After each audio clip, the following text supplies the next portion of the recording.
जय हिंद दोस्तों, हिंदी विद आफरीन में आपका स्वागत है। हिंदी विद आफरीन में दोस्तों इससे पहले वाली क्लास में हमने करे थे विशेषण और आज हम करेंगे क्रिया। तो आइए समझते हैं कि क्रिया क्या होती है तथा हिंदी व्याकरण में क्रिया को हम किन आधारों पर करते हैं, किस प्रकार करते हैं। तो उससे पहले हम ये समझ लें कि जो क्रिया है वो क्या होती है। तो क्रिया दोस्तों ऐसा शब्द होता है जिससे हमें कोई भी कार्य करने का बोध हो या कोई भी कार्य करने का पता चले। जैसे लिखना, पढ़ना, सोना, खाना, कितने ही ऐसे शब्द हैं जिनसे हमें किसी कार्य के होने का या करने का बोध होता है। तो ऐसे ही शब्दों को दोस्तों हम बोलते हैं क्रिया। अब हर क्रिया का कोई ना कोई मूल शब्द होता है जिसको हम बोलते हैं धातु, और धातु में अगर हम ना जोड़ें तो किस प्रकार से क्रिया बनती है आइए देखते हैं। तो देखिए हर क्रिया का क्या होता है, अपना एक मूल शब्द, एक मूल रूप होता है जिसको हम बोलते हैं धातु। अब देखिए धातु कैसे बनती है। अब धातु जैसे मैं लिखूं चढ़, पढ़, पी, खा, जा, ये मूल रूप है क्रिया का जिसको हम बोलते हैं धातु।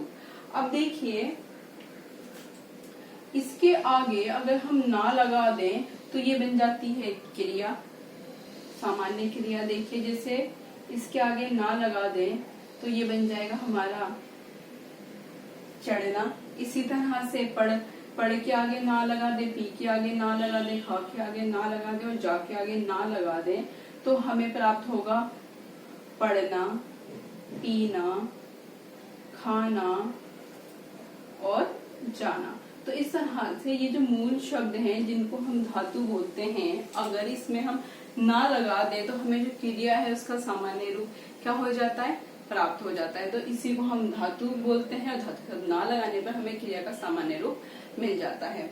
अब देखिए क्रिया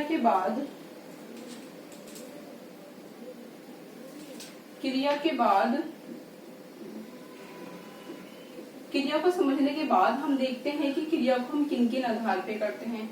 अब देखिए हम क्रिया को दो आधारों पर करते हैं। पहला कर्म के आधार पर और दूसरा प्रयोग या संरचना के आधार पर। अब कर्म के आधार पर हम क्रिया को दो तरह से देखते हैं।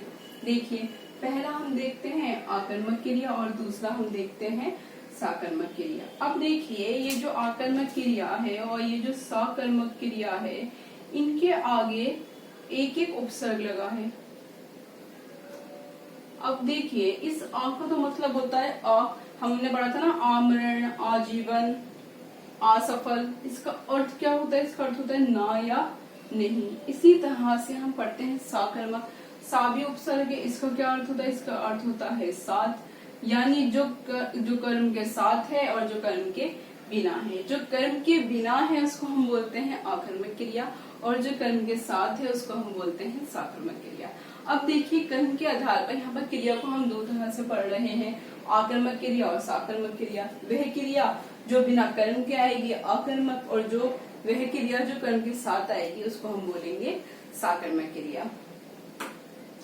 अब देखिए ये जो साकर्मक क्रिया है और आकर्मक क्रिया है, इसमें एग्जाम में बहुत बार क्वेश्चन पूछे गए हैं। वो आपको एक शब्द दे देता है, एक वाक्य दे देता है और उसमें से बोलता है कि बताइए ये इसमें से कौन सा वाक्य आकर्मक है और कौन सा वाक्य साकर्मक है। तो देखिए हम यहाँ पहले आकर्मक और साकर्मक को तो हमने जान लिया कि वह जो कर्म के साथ आए साकर्मक, वह जो कर्म के साथ नहीं आए वो आकर्मक।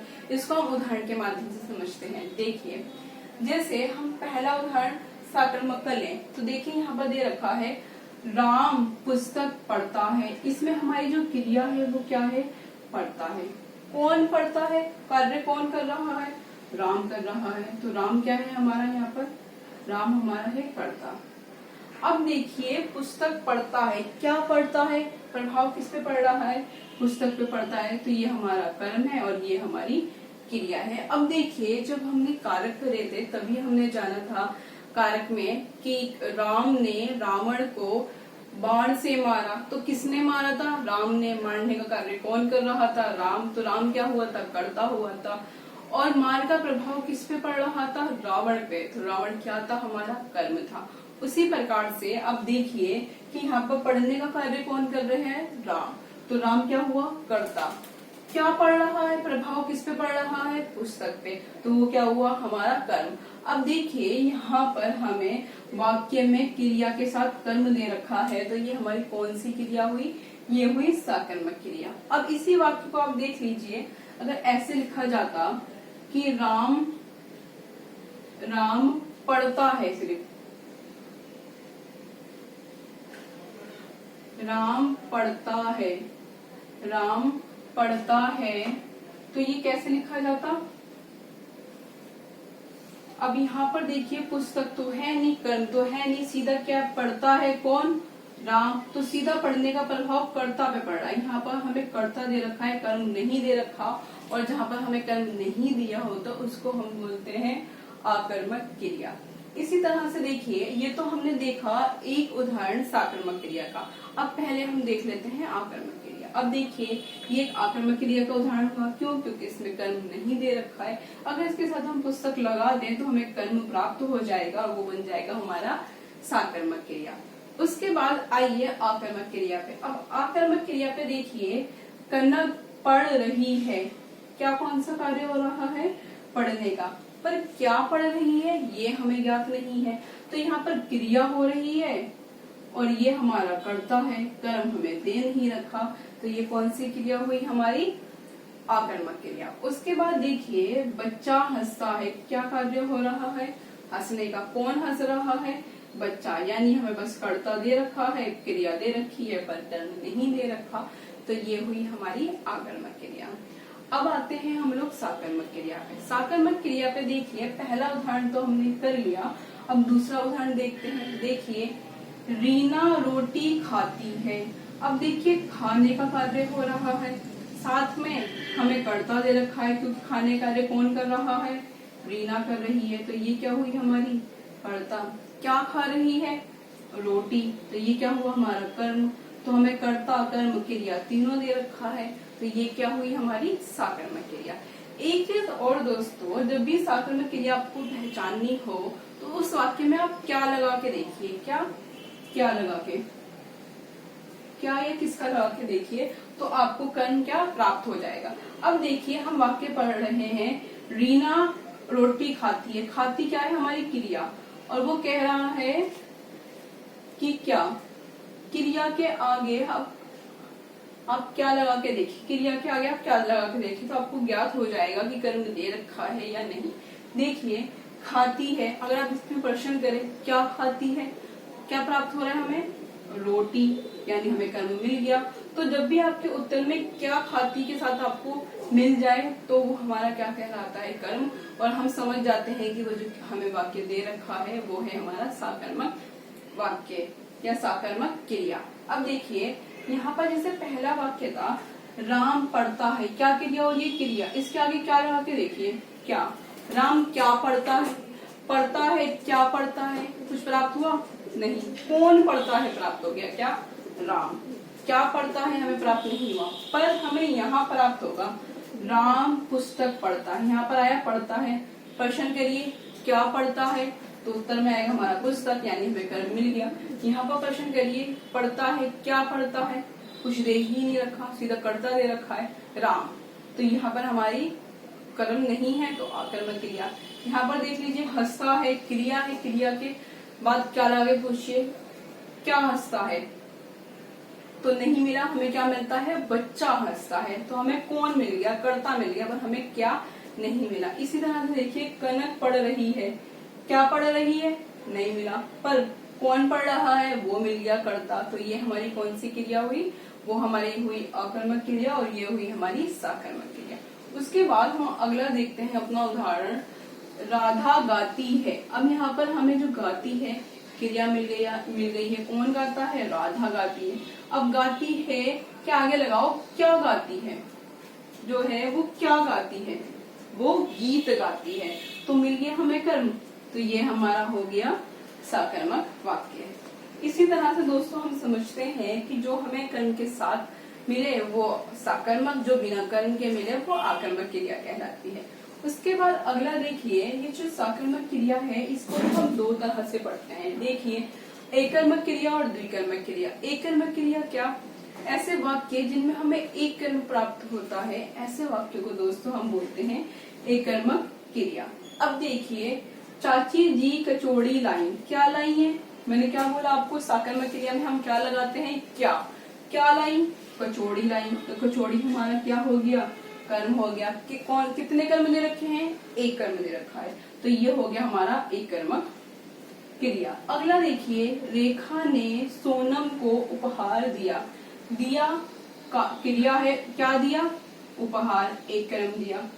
रेखा ने किसको दिया था, सोनम को दिया था। मैंने आपको ऊपर क्या बताया, क्या और किसको लगा के हमें अपना कर्म प्राप्त हो जाता है। तो यहाँ पर हमें दो कर्म दे रखे हैं, तो इसलिए हम इसको बोलते हैं द्विकर्मक क्रिया। अब देखिए, याद रखिएगा, एक कर्म क्रिया वह है जो बिना कर्म के आए, जिसमें कर्म हमें प्राप्त ना हो, और साकर्मक क्रिया वह है क्रिया जिसमें वह क्रिया जो कर्म के साथ आए, इसको हम बोलते हैं साकर्मक क्रिया। वो वह भी दो प्रकार की होती है, एक कर्मक क्रिया और द्विकर्मक क्रिया। ये तो थी हमारी दोस्तों कर्म के आधार पर। अब अगला देखते हैं हम प्रयोग या संरचना के आधार पर हम क्रिया को किस तरह से देखते हैं। तो देखिए, यहाँ पर दे रखा है सामान्य क्रिया, कुछ क्रियाएं दे रखी है प्रयोग और संरचना के आधार पर।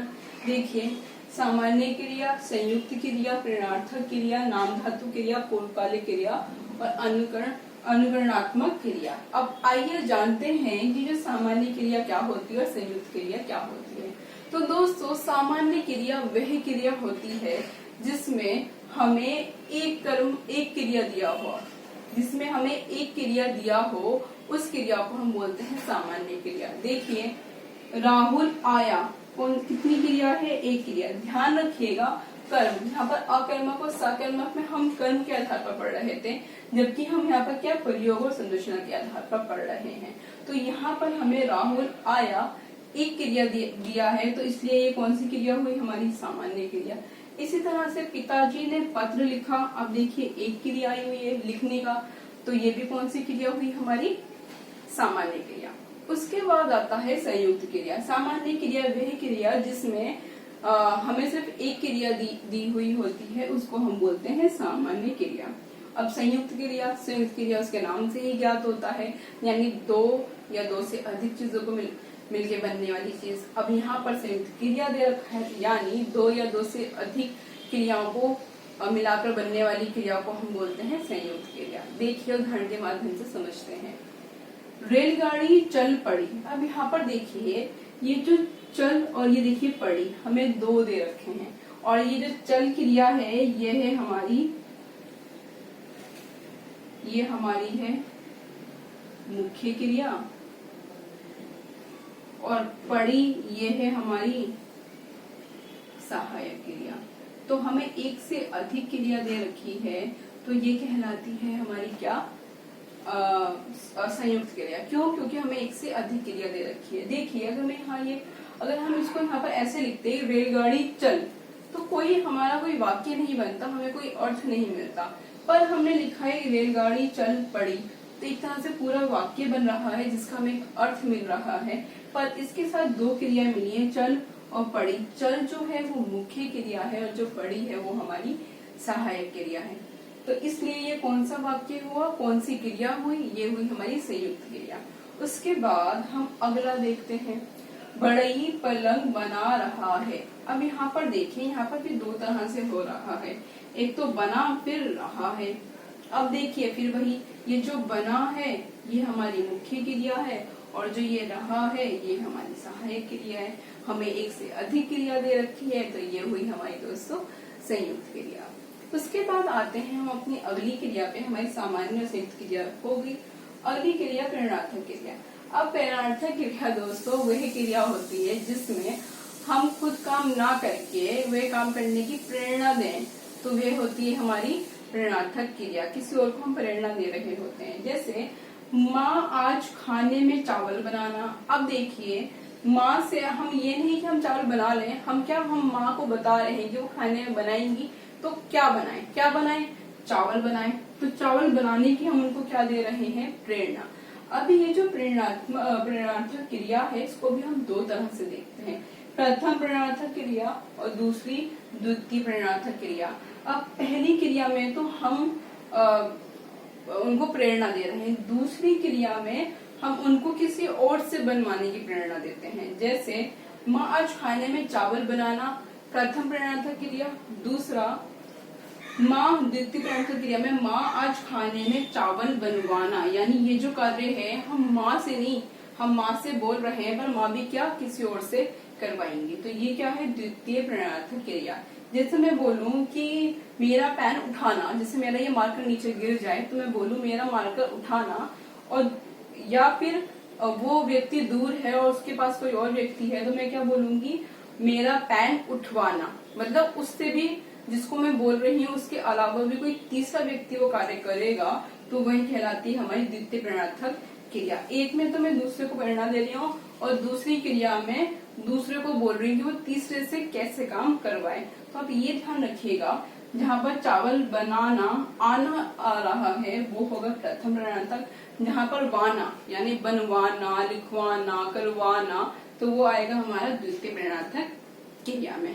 उसके बाद आते हैं दोस्तों हम नाम धातु क्रिया में। अब देखिए नाम धातु क्रिया क्या होती है, ऐसी धातु जिसमें संज्ञा, सर्वनाम, विशेषण के नाम लगते हैं उनको हम बोलते हैं नाम धातु क्रिया। और ऐसी क्रिया में, नाम धातु में जब संज्ञा, सर्वनाम, विशेषण लगते हैं तो वह नाम धातु क्रिया कहलाता है। अब देखिए जैसे नाम धातु क्रिया में हमने लिखा है संज्ञा और विशेषण, यहाँ पर देखिए एक शब्द दे रखा है फिल्म। अब फिल्म में अगर हम प्रत्यय आना लगाएं तो हमारी जो संज्ञा प्राप्त होगी नाम धातु क्रिया हमें प्राप्त होगी। इसका बनेगा हमारा फिल्माना।